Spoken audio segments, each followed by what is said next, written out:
On the day of my brother's wedding, Mike and I were in the hotel's waiting room. During the ceremony, we were summoned by the parents of the bride, Emma. You're a cheating, debt-ridden pauper, aren't you?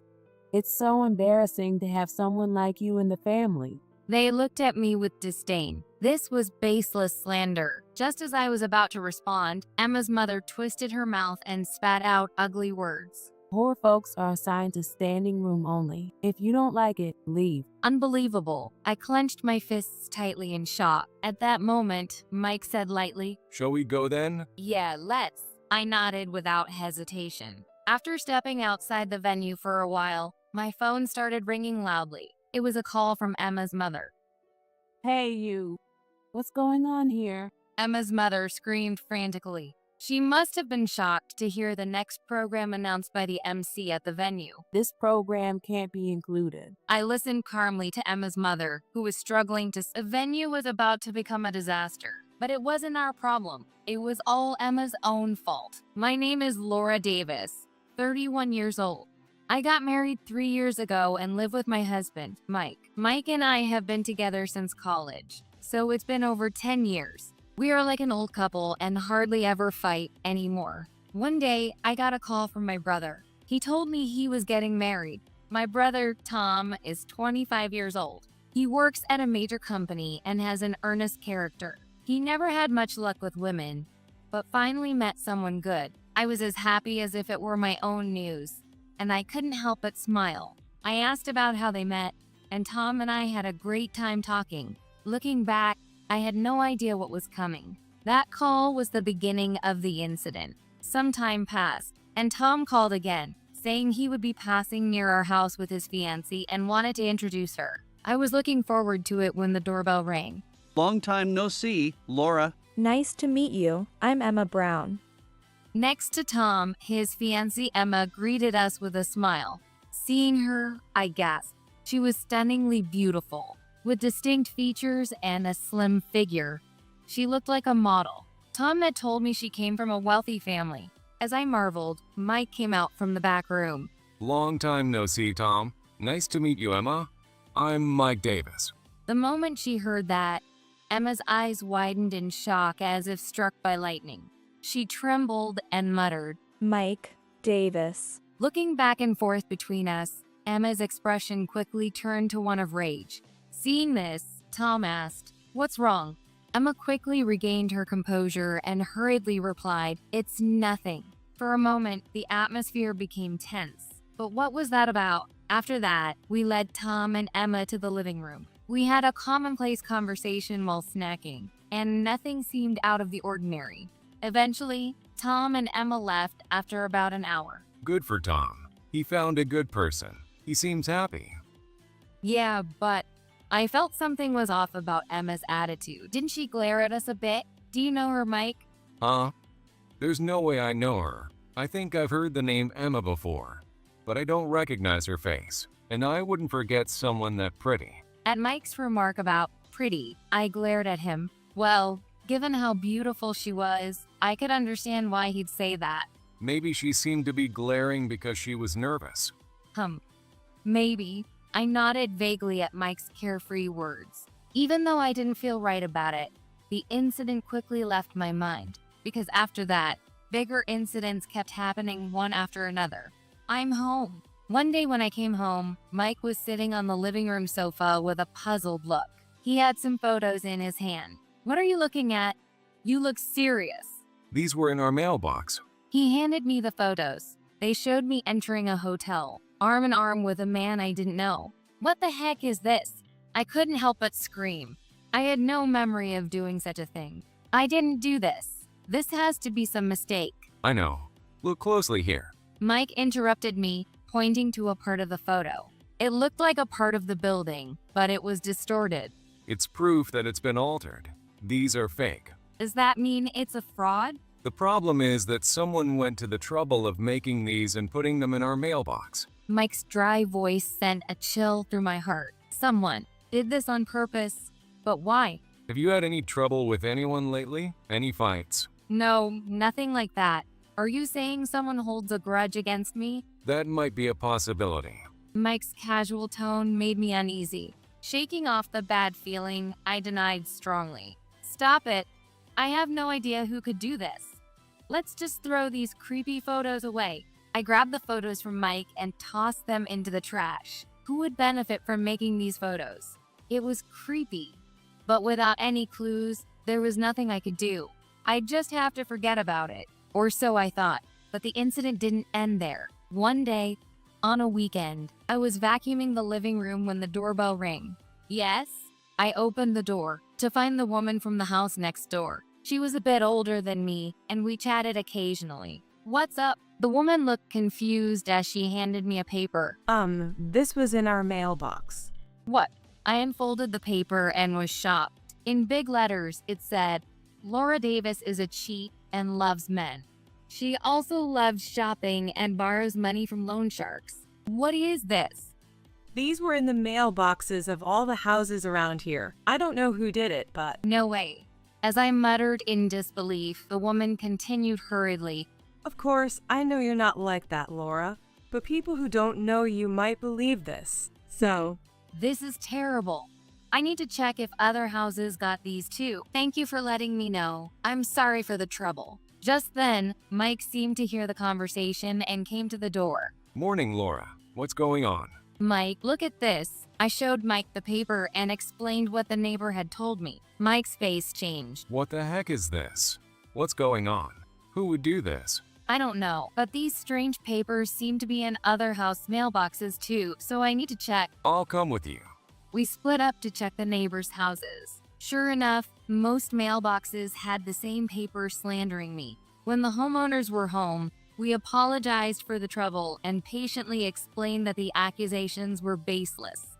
Most people sympathized and consoled us, but some who didn't know us well gave us suspicious looks. I haven't done anything wrong, spreading baseless rumors about me. Who would do such a terrible thing? After visiting a few houses, we got home around noon. Exhausted, I collapsed onto the sofa. Covering my face with my hands, I began to cry. Why? Why do I have to go through something so awful? First, the fake cheating photos, and now this. Someone was trying to ruin me, but I had no idea who it could be. I hadn't had any significant trouble with anyone. Mike spoke with a serious expression. This is really bad. Maybe we should talk to the police. Just then, the doorbell rang again. Cautiously, I went to the door and found Tom standing there. You scared me, I grumbled, feeling annoyed. Tom looked tired. Sorry, Laura. I came by suddenly because I needed to talk. Need to talk? Suppressing the urge to say, I have bigger problems. I let Tom into the living room. Since he hadn't eaten lunch, I quickly made some pasta. We talked while eating with Mike. We're having a bit of a fight over the wedding entertainment. You know the video program with childhood and school photos? I saw it at a friend's wedding and was moved, so I suggested it. But Emma was totally against it. I almost blurted out. That's it? It sounds like a lover's quarrel, I said, exasperated. That's something you two need to decide together. It sounds harsh, but we can't solve that for you. And I'm dealing with bigger issues right now. But Tom interrupted, raising his voice. That's not all. Listen to the rest of the story. I don't know what to do anymore. Seeing how serious he was, I was taken aback. Tom was genuinely troubled. We decided to hear him out. What he said was shocking. I couldn't believe it was real. From here, the situation spiraled in unexpected ways. A few months later, it's Tom's wedding day. A lot has happened since then, but the day has finally come. I asked Tom multiple times if he was sure about going through with the wedding. Though exhausted, Tom said he had a plan. If that's his decision, so be it. I left the final decision to Tom and came here today. Regardless of how we felt, the wedding proceeded smoothly. There was a toast and cake cutting. Then the bride and groom left the room. The atmosphere was more relaxed than I had expected. Just as I was feeling at ease, I noticed some intense stares directed our way. Looking around, I saw Emma's parents nearby. They were both glaring at us. Their expressions were so severe that I instinctively tensed up. Then, they walked over to our table and spoke to me. You're Tom's sister, right? Can we talk for a moment? Oh, yes. Emma's mother, wearing an expensive-looking dress, had a stern expression. Let's talk somewhere else, she said, leading me to a private room. Sensing the situation, Mike said, I'll come too, and followed us. As soon as Mike and I entered the room, Emma's mother started saying terrible things. You're out every night with men and borrowing money from loan sharks, aren't you? What? I was stunned by the sudden accusation. Before I could defend myself, Emma's mother continued with her tirade. Don't try to deny it. I know all about you. It's so shameful to have someone like you in the family. The accusations of cheating and borrowing money were the same as those in the defamatory letters spread around our neighborhood. These were baseless lies, but hearing Emma's parents repeat them was shocking. They looked at me with contempt. Just as I was about to respond, Emma's mother twisted her mouth and spat out ugly words. Poor folks are assigned to standing room only. If you don't like it, leave. What? This is unbelievable. Why do I have to put up with this? Clenching my fists tightly, Mike said lightly, Shall we go then? Yeah, let's. I nodded without hesitation. Why did these two believe and repeat the same lies from the letters? We knew the truth from my brother. After stepping out into the lobby for about 5 minutes, my phone started ringing loudly. It was a call from Emma's mother. Hey you, what's going on here? Emma's mother screamed frantically. The special program must have been announced by the MC when the bride and groom re-entered the venue. Hearing it must have shocked them. My brother insisted on including it, so we added it at the last minute. Is there a problem? It's no good putting this program in. I listened calmly to Emma's mother's strained voice. The venue was about to become a scene of chaos. But it wasn't our concern. It was all Emma's own doing. No! After a while, I heard Emma scream even outside. As expected, my mother should be recording the video inside the venue. I contacted her and had the video shared to my phone. Soon, the video of the venue started playing on my phone. Images of Emma as a child and a middle school student were displayed on a huge screen. The crowd started murmuring. Wait, is that Emma? Did she really look like that? She looks like a completely different person, doesn't she? Could it be? Yes, this was Emma before her plastic surgery. Emma had undergone cosmetic surgery. We found out the truth from Tom's story that day. Emma had strongly opposed showing childhood photos. Curious, Tom had opened the yearbook in their room when Emma wasn't around. Considering how cute Emma was, he thought she must have been exceptionally beautiful even as a student. But Emma's reluctance to show old photos made him think she might be embarrassed over something minor, like gaining a bit of weight. Tom found Emma's name in the yearbook, but the face in the photo looked nothing like Emma now. Is this a different person? Tom checked the name several times, but it was undoubtedly Emma. What on earth is going on? Shocked, Tom had quickly taken a picture of the photo with his phone. Afterward, he came to consult us at our house.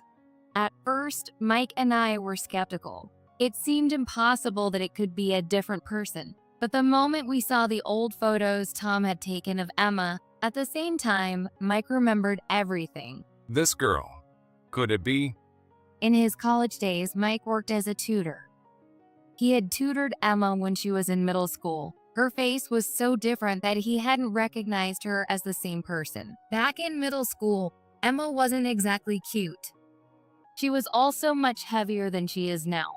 However, her attitude in tutoring wasn't bad. She listened attentively to Mike and studied diligently. No wonder Emma was very fond of Mike. At first, he was just her tutor, but over time, that admiration turned into a fierce crush. She always looked at him with passionate eyes, constantly gave him gifts, and demanded physical contact. Mike was a bit troubled by Emma, but he had other students who behaved similarly. Back then, Several of Mike's middle school students admired him as a college student, and receiving gifts wasn't unusual. So he thought Emma's behavior was just a typical teenage crush. He assumed it was a temporary thing that she'd eventually forget. Mike didn't pay much attention to it. Of course, he couldn't be too cold to one of his students, but he didn't encourage her either. He gently dodged her advances, waiting for her feelings to cool down. Eventually, Emma got into her desired high school. Mike was happy for her, but then Emma confessed her feelings to him. He was surprised but didn't take it seriously. To Mike, Emma was just one of many students. Plus, he was already dating me at the time, and he wouldn't take a middle schooler seriously. However, he didn't want to reject her harshly, so he said, "Maybe when you're older," and avoided the issue. After that, Mike got busy with job hunting and quit tutoring. Thus, his connection with Emma ended. That's all I know. I haven't seen Emma since then, so I had no idea what happened. Tom was shocked by the story. Really? So, her face changed after that. You'd have to ask her directly. It's a tough subject, but ask if she had surgery, I cautiously suggested. It must have been something Tom didn't want to know. That's why she was so against showing childhood in school photos. Tom sighed deeply. The room fell silent. But then I had a thought. Come to think of it, the weird photos and slanderous letters started soon after we met Emma. What? What weird photos and letters? Well, I told Tom about the recent events. Tom went silent for a moment and then said, "Maybe," before trailing off. He quickly ended the conversation and left our house. Later, Tom told us that he had confronted Emma about the yearbook photos as soon as he got home. Is this photo you? Why does your face look different? Did you? You looked at my album without asking. Emma was furious. After a big fight, she finally confessed the truth. That's right. When I was in middle school, Mike rejected me. It was because I was ugly and fat. So, I begged my parents to let me go to a beauty salon as soon as I started high school. I worked hard and lost 44 pounds. Before I started college, I had plastic surgery to say goodbye to my old self. While the diet was one thing, the extensive plastic surgery was indeed a big deal. Her parents initially resisted, but Emma dramatically claimed, "I can't live with this face," and even threatened to go on a hunger strike, saying, "If I can't get surgery, I won't eat anymore." Seeing this, her parents reluctantly agreed. Finally, Emma underwent surgery and was reborn as a different person. After starting college, she tried to find Mike again but couldn't, because Mike had been assigned to a distant branch after graduating and getting a job. He wasn't in the hometown anymore. Mike and I had a long-distance relationship for a while until he returned to the local branch 3 years ago, and we got married. Emma had given up on Mike for a while. However, she decided to use her newfound beauty to marry into wealth. That's when she met Tom, who worked for a large company. Tom, earnest and inexperienced with women, didn't notice Emma's true nature, and their wedding plans progressed. Then, Emma met me, Tom's sister, and coincidentally reunited with Mike. Her long-admired Mike was already married.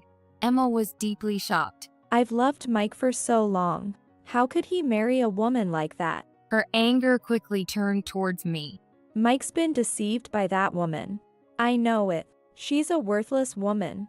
But kind-hearted Mike doesn't see it, so I sent him the proof. Emma confessed. She fabricated photos of me cheating and spread letters around the neighborhood claiming I was a man-crazy woman with debts. Of course, she also told her parents terrible lies about me.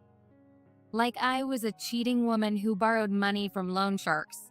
Believing her, Emma's parents came to despise me. That's why they said things like, "Poor people are assigned to standing room only." But they were just Emma's pathetic puppets. The true villain was Emma.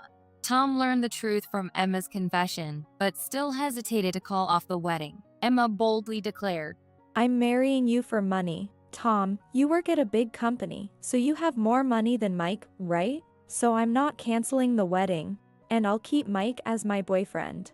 With my looks now, he won't say no, right? Such an arrogant person was unlikely to change her mind. Tom, being inexperienced with women, might have been naive, hoping Emma would come to her senses. He begged her to face reality and repeatedly urged her to apologize to me for her harassment. But Emma didn't change her mind. She insisted, "The wedding won't be canceled. Mike and I are meant to be together." Tom tried to persuade her until the last minute, but the cancellation period passed. Reluctantly, the wedding proceeded as planned. Tom must have realized it was hopeless after their repeated discussions. Emma, who insulted me and declared she was marrying Tom for his money, was truly arrogant. Dealing with Emma had pushed Tom to his mental limit. He borrowed that album and other photos, secretly creating a video by himself. He told us he planned to play it during the wedding. Mike and I sat on the lobby sofa, watching the video from the venue on my phone. Whispers from the guests like "plastic surgery" and "oh wow" could be heard. In the video, Emma looked down, her face bright red. It was clear from the screen that her body was shaking with rage. Finally, unable to bear it, she screamed and ran out of the venue. She stopped in the lobby where we were. Seeing me, Emma, her face red with tears, yelled angrily, "This is your doing, Laura. I'll never forgive you, never." Her intensity made me step back. Tom came running after her. Emma, I asked the venue to show these photos. You lied and spread terrible rumors about my sister. That's unforgivable. Despite many warnings, you didn't stop. I had to show these photos to make you understand the gravity of your actions. Tom spoke painfully, but Emma, ignoring him, continued to scream. So what? The woman married to Mike needs to be punished. And showing my old face in front of everyone? I can't live like this. What are you going to do about it? Emma's tantrum left us all stunned. She showed no remorse for spreading false rumors about me. Instead, she acted as if it were her right. I felt an overwhelming sense of emptiness towards Emma's selfishness. The venue, now without the bride and groom, was in chaos. The wedding was obviously canceled. Later, there was a meeting with Emma, her parents, and Tom. Emma's parents were furious about the pre-surgery photos being shown, but fell silent when confronted about the defamatory letters. The discussion then proceeded smoothly, and it was decided that Tom and Emma would break up. During the meeting, Emma was mostly silent and expressionless. Her eerie calmness was unsettling, but at least the connection with Emma was finally severed. The cost of the wedding was a painful lesson, but fortunately, they hadn't legally married yet. So Tom has no record being married. The issue was resolving. We just needed to gradually return to normal life, or so I thought. A few days later, one evening, I'm home. Mike's usual call as he returned. "Welcome back," I replied, setting the table with dinner. Mike went to his room to change, but then Whoa. I heard a terrifying scream from Mike. Realizing something was wrong, I rushed to Mike's room. When I opened the door, I was met with an astonishing sight. What happened? Ugh! A woman was hiding under Mike's desk. Mike was so shocked he was practically paralyzed. Why are you so surprised? I did this for you, Mike. It's time you noticed me. The sweet voice was unmistakably Emma's. She must have snuck into Mike's room while we were out, but her face was different again. Mike, you liked this face, right? I didn't want to, but I changed my face for you. You understand, right? I'm younger and richer than this woman. If we have the same face, I'm better, aren't I? Emma's face was now a perfect replica of mine. No way. I stumbled back, my voice barely a whisper. I couldn't believe what I was seeing. It felt like a nightmare, and I was getting dizzy. Mike, too, was pale and speechless. Suddenly, we heard voices from the front door. Emma, are you in there? Emma's parents barged in and came into the room. Ignoring her parents, Emma tried to get closer to Mike. Her father grabbed and restrained her. Calm down, Emma. Let go. I'm going to marry Mike. I've loved him more than this woman ever did. Emma screamed and cried hysterically, losing all semblance of humanity. She seemed more like a monster than a person. I'm calling the police. When I said that, Emma's mother screamed. No. If you do that, Emma's life will be over. Those words made me see red. All my previous fear vanished, and I found myself yelling, "What? You're worried about your reputation now? This is ridiculous. Do you know how much I've suffered because of her obsession? She broke into our house. This is a crime. What kind of parents are you?" My outburst made Emma's mother cry. Oh no, but still, she's our daughter. Please, we'll make sure she never does this again. Just don't call the police. When I noticed, Emma's parents were kneeling down in apology. Emma cried loudly like a small child. Dealing with this was driving me insane. We were exhausted and told them, "Don't ever come back here again," and sent them away. Mike's room was a mess. The window was open. We must have forgotten to lock it. It seems Emma broke in through the window. Had she been hiding there since the afternoon? Her obsession was terrifying. I'm sorry, Laura. Because of me, you got dragged into this. A completely exhausted Mike muttered, "It's not your fault, Mike. Normally, no one would be this obsessed over someone who rejected them 10 years ago, let alone change their face." And finally, she made herself look like me. I shivered as I spoke. Emma's thinking wasn't normal. She would do anything to get what she wanted, even if it was irrational. Later, we had another discussion with Emma's parents. We made them write a statement promising that Emma would never come near me again. If she did, we would report it to the police.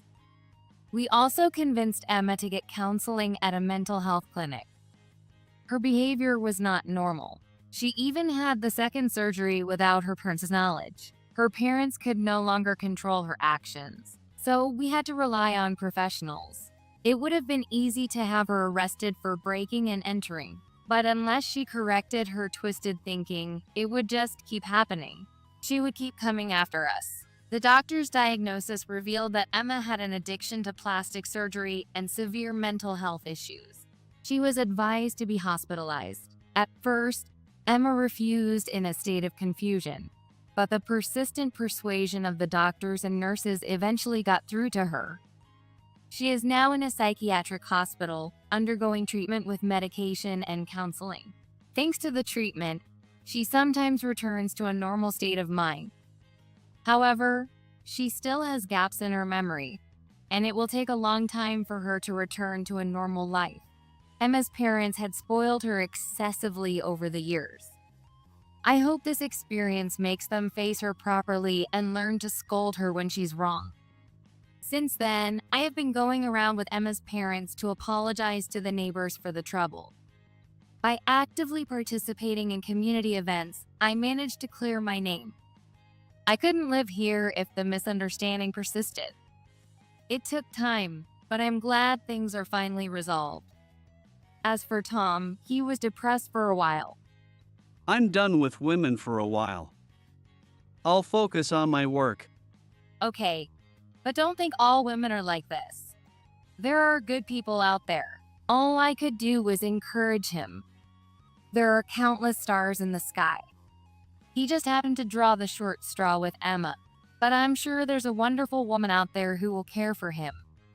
It doesn't have to be a romantic relationship. In any form, I just want Tom to find happiness. As his sister, that's my only wish.